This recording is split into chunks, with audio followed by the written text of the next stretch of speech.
The following content is a narrated account intended for storytelling and discussion. Hi, welcome to our channel where we share the most intriguing stories. When architect Sam Norton moved his family off-grid to escape the noise of the world, he never expected war, especially not with a suburban HOA he didn't belong to. But when strangers unlock his gate, enter his home, and forge his name, Sam uncovers a conspiracy no one saw coming.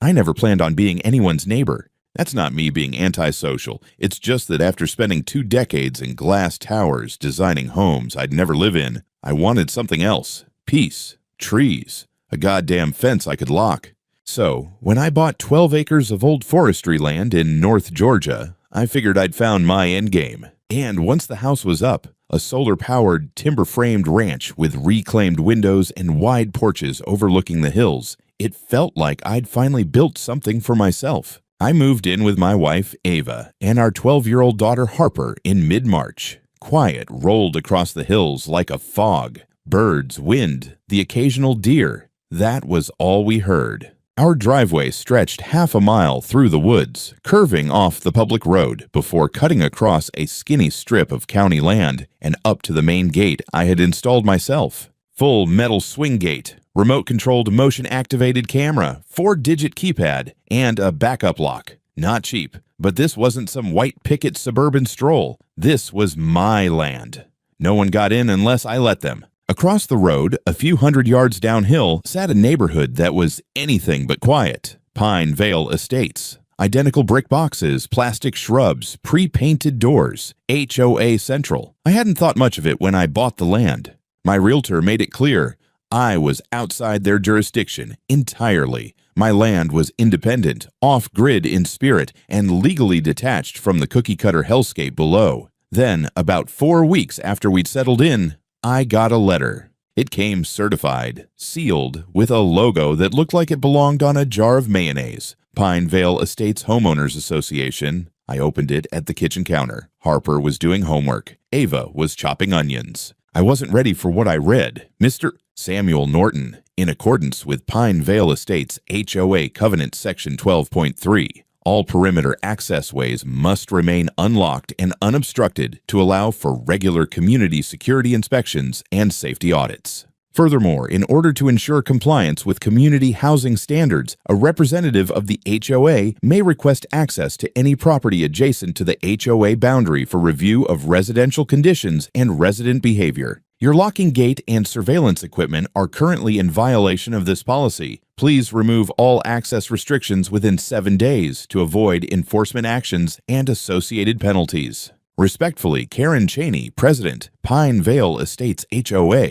I stared at the page for a full minute, trying to comprehend how a neighborhood I didn't belong to was ordering me to unlock my own gate to my own land so strangers could inspect my behavior. Ava looked up from the cutting board when I snorted. Let me guess, they want to rename the forest after their dogs. No, I said. They want into our house. That night, I drafted a response. Firm, professional, direct. I attached the original land deed, the county zoning maps, highlighted sections showing the parcel outside HOA control, and I CC'd our attorney for flavor. I told them in plain language that their request had no legal basis, that their jurisdiction ended at their own fence line, and that any further attempts to access my property would be considered trespassing. And then I doubled down. Next morning, I installed a second camera, this one hidden inside an old birdhouse, aimed directly at the gate. I upgraded the lock and changed the access code, just in case. I didn't like the smell of it. Bureaucrats don't usually demand entry unless they're planning to do more than take a stroll.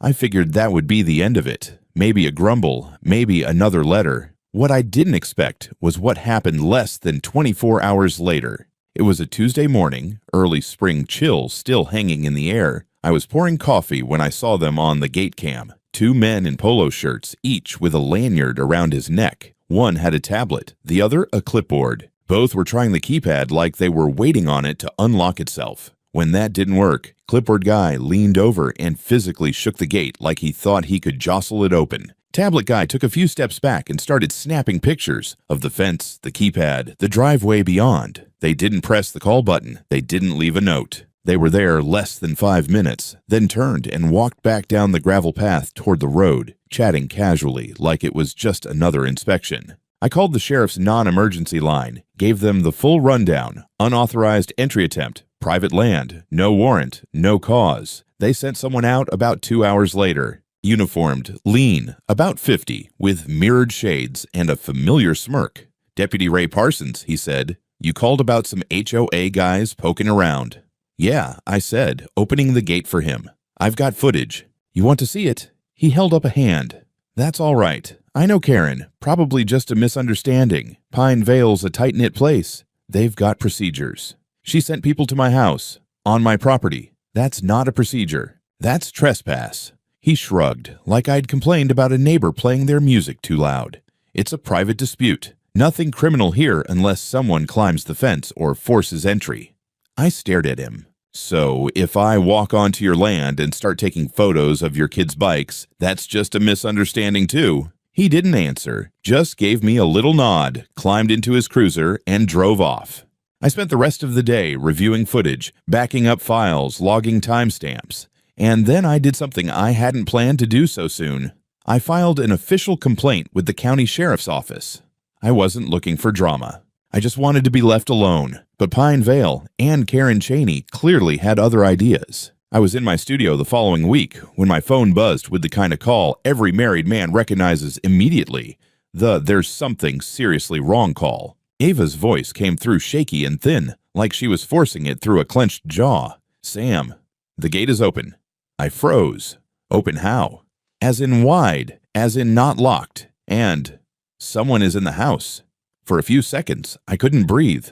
Then instinct kicked in. Grab my keys, grab my phone, grab the nearest heavy object that could be used as a weapon, which in this case was a steel T-square from my drafting bench. Not ideal, but it would have put a dent in someone's skull if needed. I pulled up the gate camera on my phone as I sprinted toward my truck. Sure enough, the massive metal gate, the one I had reinforced and recoded, stood yawning wide open like it had never been locked at all. But what made my stomach twist wasn't the gate. It was the trio of people already on my property walking deliberately up the driveway toward my house. Polo shirts, HOA badges, tablets in hand. Not again. Not like last time.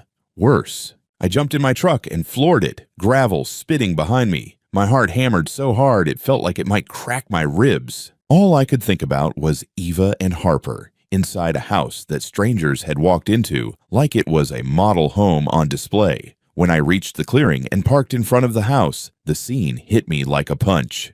They weren't outside anymore. They were inside. Through the big living room windows, I could see one of them taking pictures of our bookshelves. Another had opened a hallway closet and was photographing the contents. The third one was leaning over our dining table, tapping something into a laptop. I burst through the front door. "What the hell do you think you're doing?" 3 heads snapped toward me. Clipboard guy, the same bastard from the first visit, jumped like he'd been caught stealing underwear. The woman with the laptop straightened her back and said, in the tone of someone reading from a script she didn't fully understand, "We are conducting a compliance inspection for Pine Vale. You are trespassing." I cut in. "On private property. Leave. Now." They exchanged glances, confused, offended, but not frightened. That bothered me more than anything. They acted like this was normal, routine. Like breaking into a stranger's home was an errand you could check off between laundry and lunch. "We have the right to—" "No, you don't," I snapped. "You don't have the right to be anywhere except outside my fence. And even that's generous." Clipboard guy swallowed. The gate was open. I stepped closer until we were a foot apart. The gate was forced, and I have the footage to prove it. Now get out of my house before I call the sheriff." "You should," laptop woman said smugly. "They're already familiar with the situation." That line chilled me. Familiar with what? Their unauthorized visits? Karen's fantasies? My filing a complaint? Or something deeper? Still, they left, slowly, reluctantly, as if disappointed the tour was ending early. I followed them down the porch, filming with my phone the whole time. They didn't speak, just walked to the gate like they owned the damn place. And when they stepped outside, the gate swung shut behind them as if it had never malfunctioned, which made everything worse. Ava met me on the porch, pale as wax. Harper stood behind her, clutching the family dog like a shield. "How did they get in?" she whispered. "They didn't get in," I said. "They hacked their way in." That night, after we put Harper to bed, I sent everything, every video clip, every timestamp, every detail to my attorney, Jonah. He called back in under 15 minutes. Sam, this isn't just trespassing. That lock is part of a digital security system. If someone cracked it remotely, that's federal. I didn't want it to be federal. I wanted it to be over. But then Jonah asked the question that changed the tone of the whole conversation. Who has access to the manufacturer's panel for the gate system? I hesitated. The system was made by a regional tech contractor, not a big corporation, but reputable enough. Only I had administrative access, or so I thought. Jonah sighed. I'll send a request for a diagnostic trace, but Sam, you need to prepare for the possibility that someone compromised your system from inside the developer's end. Inside the developer, inside the HOA, inside Pine Vale. It made a sick kind of sense. Their little inspectors walked onto my property with the confidence of people who believed they had nothing to fear, as if they expected to be allowed inside, as if someone had promised them I wouldn't, or couldn't, stop them. By morning, the diagnostics report proved it. Someone with a contractor-level security key had accessed my smart panel remotely, changed the gate status to unlocked maintenance, and entered a code that had never existed before. A code only someone with back-end permissions could generate. And according to the service logs, that security key belonged to a subcontractor whose office was, wait for it, in the same business park as Pine Vale's management office. I sat there staring at the report, the pieces finally fitting together into a shape I didn't want to see. This wasn't curiosity. This wasn't misunderstanding. This was planned. This was coordinated. This was the first real step in something much bigger and a hell of a lot more dangerous than a nosy HOA president flexing her authority. I didn't sleep much after the breach. Every noise outside, a raccoon knocking over a bucket, the wind brushing against the siding, made me sit up. Ava tried to reassure me, but even she kept the bedroom lamp on that night. There's something about strangers walking through your home with cameras that seeps into your bones. Something that doesn't let you fully breathe until you know why they did it. By the next morning, I wasn't angry anymore. Anger was a luxury. I was in architect mode, calm, methodical, and focused on structure. Structure of evidence, structure of motive, structure of whatever the hell Pine Vale was building behind the scenes. I started with documents, old deeds, parcel maps, the forestry fund's transfer records, tax logs, everything that proved my land was mine and always had been. I wasn't expecting to find anything new. Those papers had been sitting in my safe since the day I closed on the place. But I needed to look anyway, just in case the HOA had somehow slipped something into the county records. Turns out, they had. But it wasn't in my files. It came from somewhere else entirely. Around noon, I got an email from an address I didn't recognize. No subject line, no signature, just one line. They did it to me too. Meet me at the fire road behind lot 74 at 3. Under normal circumstances, I would have ignored it, but nothing was normal anymore, and the timing felt too pointed. So I drove out toward the back end of Pine Vale, where the asphalt ended and the county-maintained dirt path began. A man in his 60s stepped out from behind a cluster of long-leaf pines, tall, lean-bearded, rough hands. A forest worker, if I'd ever seen one. "You're Sam," he said. "And you?" "Name's Nolan." He didn't offer a handshake. I didn't offer one back. He had a folder tucked under his arm, thick and weathered. He held it up. "You're not the first one they've tried to swallow."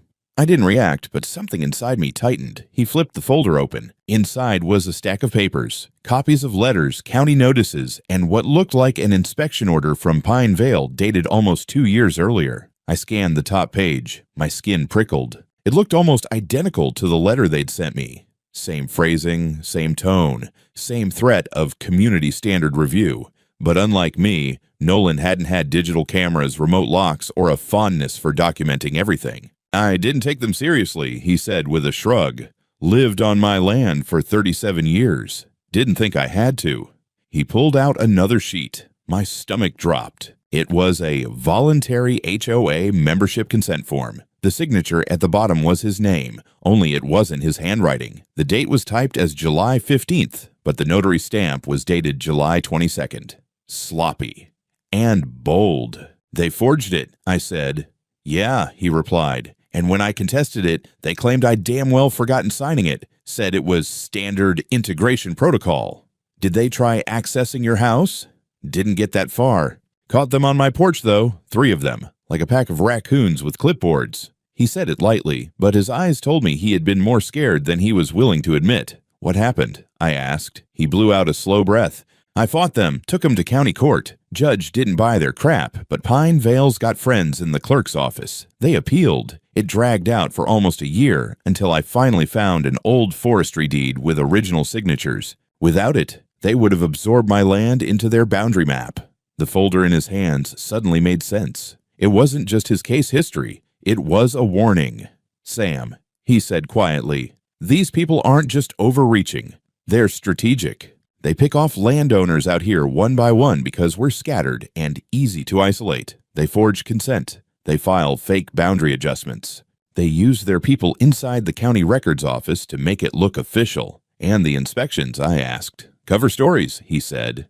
They take photos to claim your property's below standards and argue you need to be incorporated into the HOA for your own good. It was deranged. And yet, everything clicked into place. Before I left, Nolan pulled out a small thumb drive. Silver. Dent on the corner. It looked like it had lived in a pocket for months. Take it, he said. Belongs to one of their board members. He quit last year. Said he wanted out before it got any uglier. This was his insurance policy. What's on it? Internal files, emails, meeting notes, expansion plans, and he hesitated, his voice lowering. Something they call the observational register. I frowned. What is that? Their list, he said. A surveillance list. Folks they consider high-risk, non-compliant. People they want to fold into Pine Vale. Your name's on it. So's your wife's. Even your kids. A cold flush ran down my neck. They track movements, routines, visits. Note who comes and goes. They watch your property from the road. Hell, sometimes from drones. They collect anything they can use later. For what? I asked. To justify forced incorporation, he said, or to justify a buyout, or a hostile claim of safety violations. He paused. Or to build enough of a case to get a sympathetic judge to sign off on a forced sale. This is a goddamn racket. Nolan nodded. Call it whatever you want, but don't underestimate it. And, for the love of God, don't pretend it'll go away on its own. I drove home with the thumb drive in my pocket and an unfamiliar weight in my chest. Paranoia, maybe. But not the unhealthy kind. The kind you get when you've just been told someone has been watching your family. Back in my workshop, I plugged the drive into my laptop. The folders were organized with a sick kind of corporate efficiency.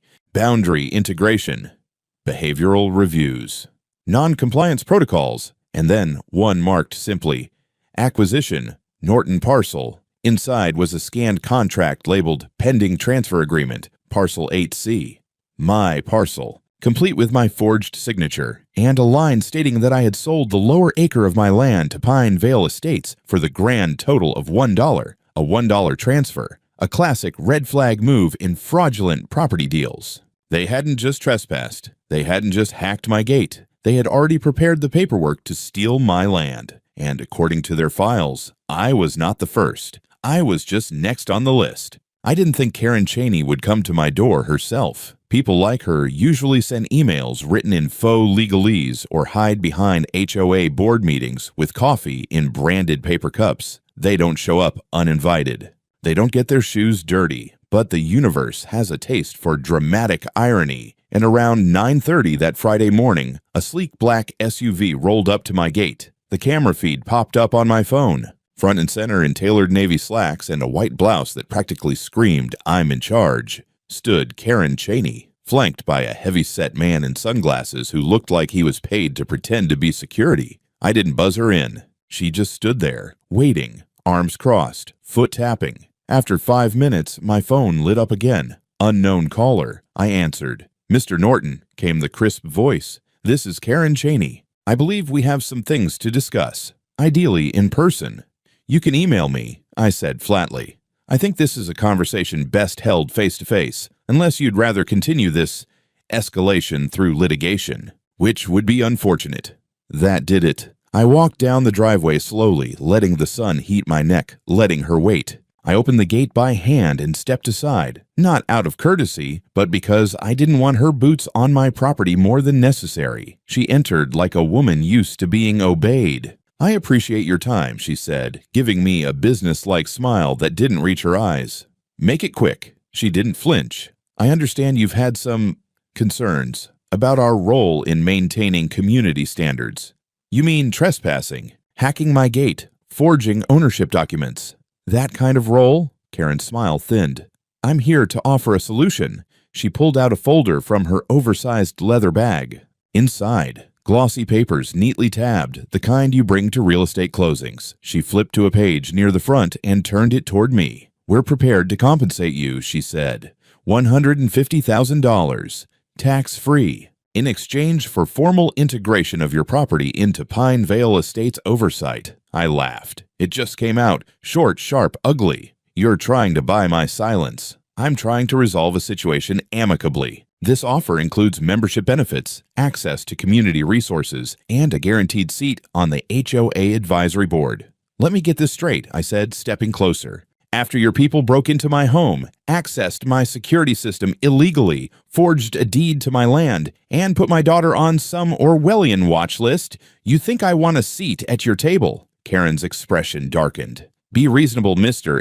Norton. We could have filed a formal nuisance complaint. We could have pursued annexation via community vote. I didn't say anything. I just reached into my back pocket, pulled out my phone, and tapped the screen.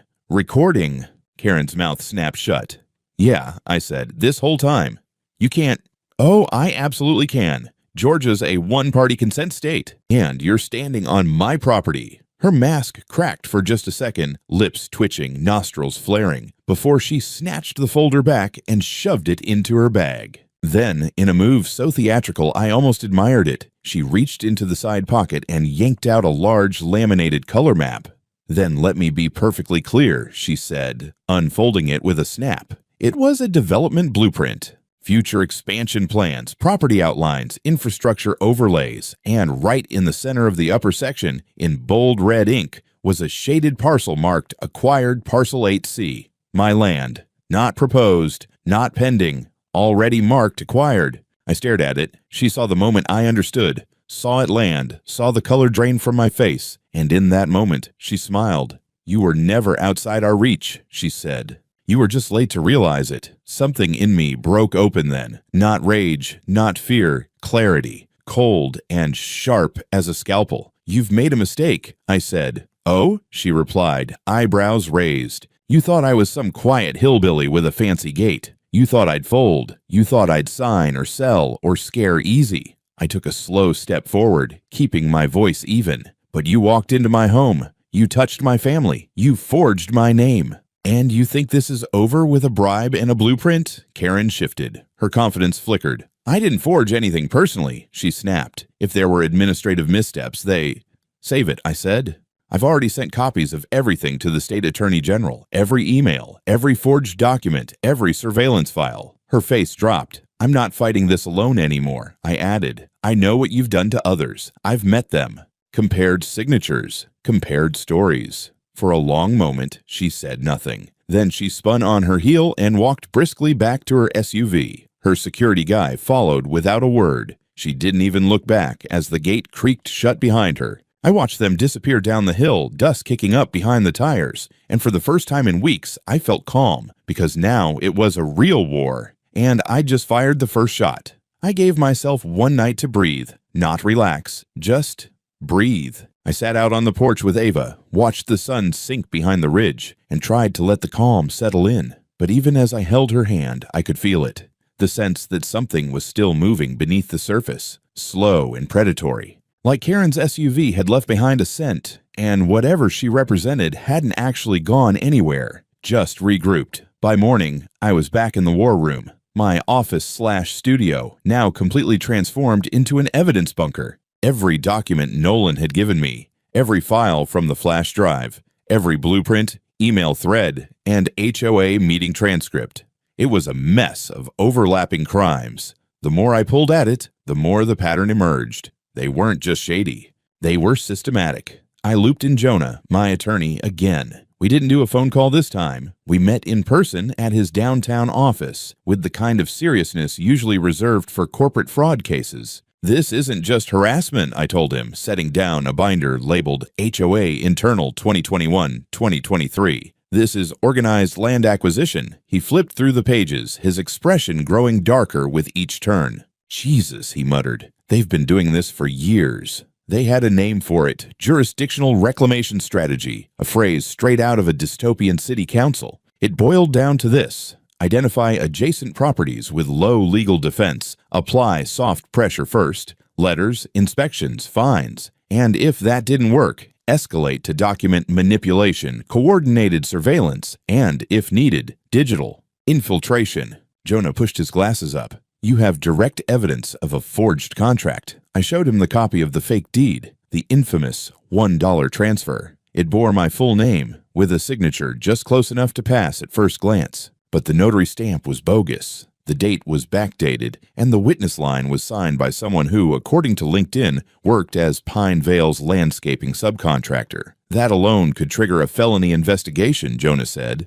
But the surveillance files, those take this to another level. We reviewed the so-called observational register together. It wasn't just a list, it was a catalog. Profiles of non-member residents in surrounding parcels, organized by threat level. My profile was 3 pages long. Ava's was 2.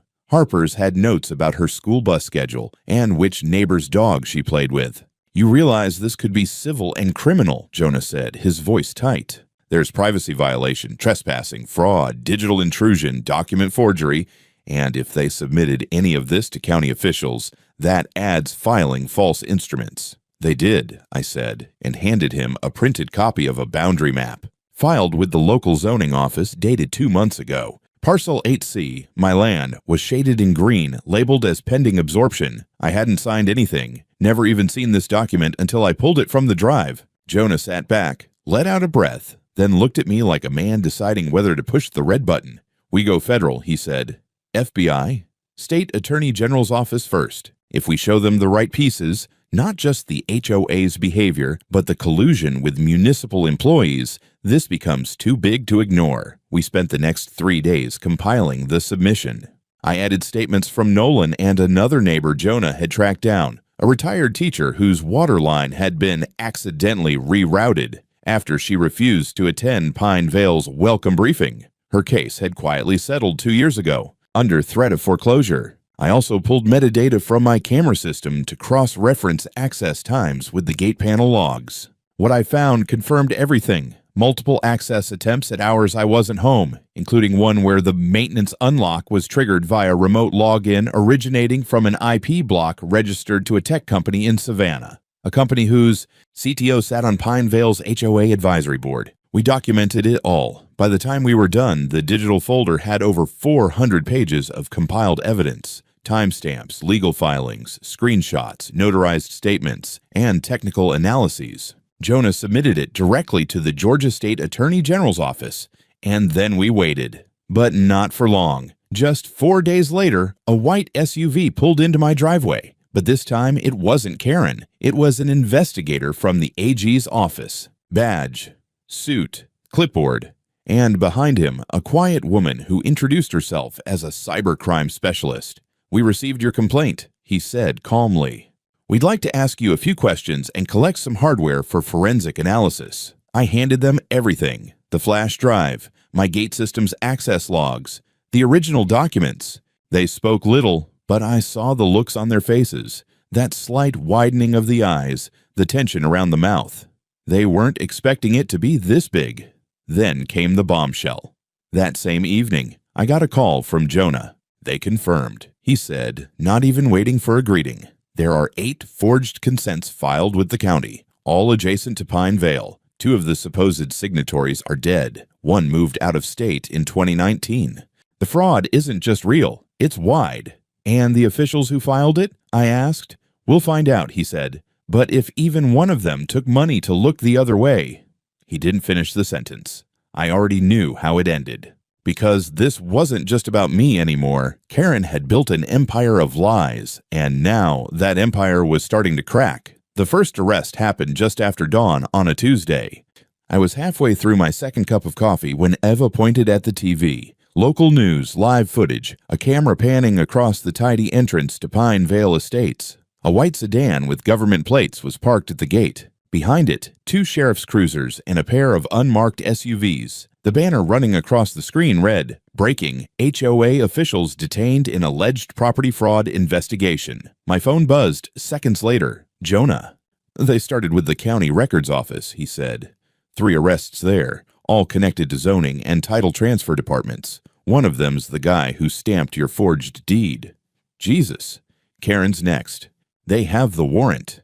It felt surreal. After weeks of being gaslit, ignored, and trespassed against, the law was finally catching up. And not quietly. The AG's office was making a show of this. And they had reason.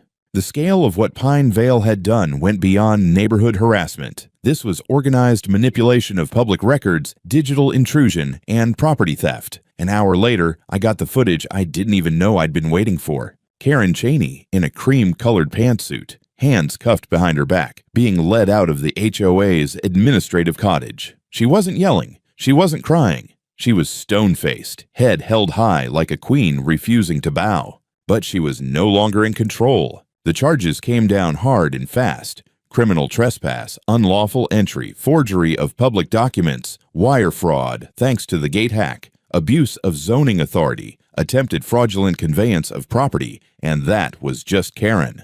5 other board members were picked up over the next 2 days. One tried to leave the state. They got him at the airport. Another turned himself in and immediately requested a deal. That's how they found out about the expansion matrix, a spreadsheet that had quietly mapped out which parcels Pine Vale planned to reclaim over the next 5 years. The spreadsheet included estimated compliance risk for each neighboring property, proposed narratives to justify incorporation, e.g., septic violations, noise complaints, assigned HOA officers to facilitate transition, bribery budgets for county contacts. They had names. They had amounts. It was everything. Mapped, budgeted, institutionalized. Meanwhile, the tech firm that manufactured my gate system launched their own internal audit. Sure enough, one of their junior developers, also a part-time technology consultant for Pine Vale, had used an admin override tool to remotely access my property's gate panel. They traced the login credentials back to his workstation. He was arrested that Thursday. 8 suspects in total. Karen refused to talk, but one of the board members flipped fast. He admitted to forging at least 3 signatures and personally overseeing the filing of altered plats with the zoning office. He also confirmed the existence of the observational register and explained that it had been sold to board members as a tool for long-term jurisdictional stabilization. What that actually meant: surveillance, harassment, and leverage. By Friday, the Attorney General held a press conference. Cameras, microphones, the whole thing. I stood at the back, just out of frame, arms crossed. The AG didn't mince words. What we have uncovered in Pine Vale Estates is not a case of overzealous community management. It is a deliberate, multi-year campaign to undermine private property rights through forgery, manipulation, and intimidation. This ends now. It felt righteous. Not victorious yet. That would take time, court hearings, convictions. But finally, the tide had turned. The local paper ran a Sunday feature. The HOA empire that tried to swallow a county, and the man who stopped it. There was a photo of my gate in full sunlight. Underneath it, the caption read, Parcel 8C, officially protected from unauthorized incorporation. Sam Norton, owner. I didn't feel like a hero. I felt tired, like I'd been carrying the weight of someone else's corruption on my back for weeks. But at least now, people saw it, understood it. The story was out, but the fight, the legal part, that was just beginning. And I knew Karen wasn't done yet.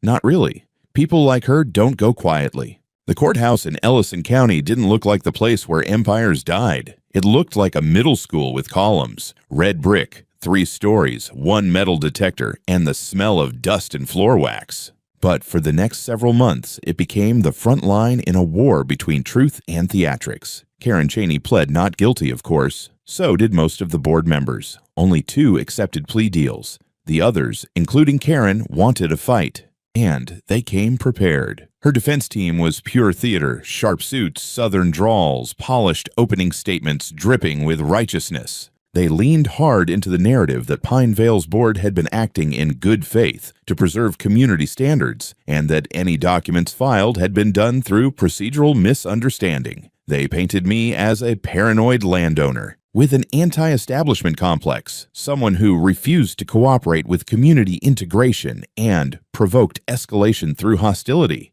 I'll admit, it rattled me, especially when the courtroom started filling with Pine Vale residents who, despite the arrests, still saw Karen as their matriarch. She wasn't just a president to them, she was order. She'd mowed their chaos into conformity, and she knew it. One day, walking to my truck after testifying, I found a flyer under my wiper blade. Cheap paper, black text, no logo. HOA means stability. Sam Norton means lawsuits. Whose side are you on? They were trying to turn the public, and maybe the jury, against me. But we had truth and evidence. So much of it that even the judge, a no-nonsense man with steel gray hair and an allergy to drama, openly asked Karen's counsel why so many signatures from elderly landowners looked identical, and why 2 deceased individuals had signed consent forms after their deaths. Karen's lawyers danced around the questions, but it got worse. Jonah, calm, surgical, submitted expert testimony from 2 independent forensic analysts confirming the notary stamps used on HOA absorption deeds were digitally cloned. Metadata from the files showed edits made from Pine Vale's internal IP network. The HOA surveillance registry had timestamps matching drone footage captured without consent, footage that included minors, including my daughter. That last one changed the room. You could feel it. The jurors stiffened. The judge's mouth tightened. Karen knew it too. She stared straight ahead, jaw locked, fingers clenched around her pen like she wanted to snap it. And still, they tried. The next week, Jonah got a call. Someone from the county clerk's office anonymously reported a clerical update being pushed through involving my land, Parcel 8C, where a new application had suddenly appeared requesting an emergency HOA protective oversight order. They were trying to slide through one last power grab. We responded fast. Jonah filed an injunction within 6 hours. The judge granted it even faster, with a scathing rebuke. Any further attempts to manipulate property status during this ongoing trial will be considered obstruction. That was the final nail. The prosecution closed with a statement I'll never forget. This was not a case of community care. This was a scheme, cold, calculated, and dangerous, orchestrated by individuals who believe themselves untouchable. But no one is above the law, not even the people who enforce the lawn codes. Verdict came in 2 days later. Guilty. Karen Chaney, guilty on 6 counts, including forgery, wire fraud, conspiracy to commit unlawful conveyance, and unlawful surveillance. Her sentencing was scheduled for the following month. 5 of the 6 remaining board members, guilty. 2 of the county employees, indicted, pending federal charges. The courtroom emptied that day with a strange quiet. No cheering, just the heavy hush of something too big to celebrate. Eva hugged me in the parking lot like she hadn't let out a full breath in months. Harper cried, not because she was scared anymore, but because it was finally over. Almost. There were still hearings ahead. Civil suits, sentencing, the HOA's future as a legal entity. But the structure they'd built, the illusion of total control, had collapsed in front of the entire town. And, as for me, I went home. I locked my gate. And I slept. A month after the verdict, I stood outside my home and replaced the old sign on my gate. The new one was larger, etched into weathered cedar with black iron brackets. It read, "Private property. No visits, no HOA. No compromise." Simple, unmissable. It wasn't just a message to strangers anymore. It was a scar marker, a monument to everything we'd fought through and everything we'd stopped from spreading further. Karen Chaney was sentenced to 13 years in state prison. Her lawyer tried to plea for leniency, citing misguided civic ambition and lack of personal enrichment. The judge shut that down with one brutal sentence. When you systematize theft and call it order, you don't get points for being tidy. The subcontractor who hacked my gate got 8 years. The county clerk who filed the fake deed, 7. 2 other board members got 5 and 6, respectively. The others took deals, paid massive fines, and are now permanently barred from serving in any official or civic capacity. But Pine Vale Estates didn't survive. The HOA collapsed, officially dissolved by court order, its bylaws voided, its financial accounts frozen. The community's common areas, parks, pool, and clubhouse were transferred to county management. For the first time in 20 years, the residents were free. And some of them didn't know what to do with it. Several longtime Pinevale homeowners wrote to me afterward. Not apologies, not exactly, but something like them, admitting they hadn't known what the board had been doing, or that they had, and were too afraid to speak. One letter stood out. Handwritten, shaky. Mr. Norton, I didn't believe you at first. I thought you were just trying to make noise. But now I know what they did, and what they would have done to me next. Thank you, Monsieur Larson, Lot 45. Eva framed it and hung it in my studio. Nolan, the old ranger who warned me first, came by with a six-pack and a silent handshake. We sat on the porch, drank in peace, and watched the fog drift across the ridge. Think it's over? He asked. Legally? Yeah. Morally? I shrugged. Probably not. But I wasn't scared anymore. The AG's office published an official statement using my case as a statewide example of unlawful HOA overreach. Law schools started referencing it. A civil liberties nonprofit called and asked if I'd be willing to speak at their property rights summit in Atlanta. I declined, not because I wasn't honored, but because I was busy redoing my workshop's south wall. Life was normal again. Not boring. Not perfect, but ours. Harper started sleeping with her window open again. Eva went back to her garden, built a new greenhouse with motion-detecting lights, just in case. And me. I got back to architecture, designing peaceful, strong, uncompromising spaces. But every so often, when the wind's just right, I walk to the edge of my property and stare down the ridge toward where Pine Vale used to feel invincible. It's quieter now. The empire's gone. And in its place is just a neighborhood. No rules, no president, no drone patrols. Just people. And fences, and peace, hard-earned.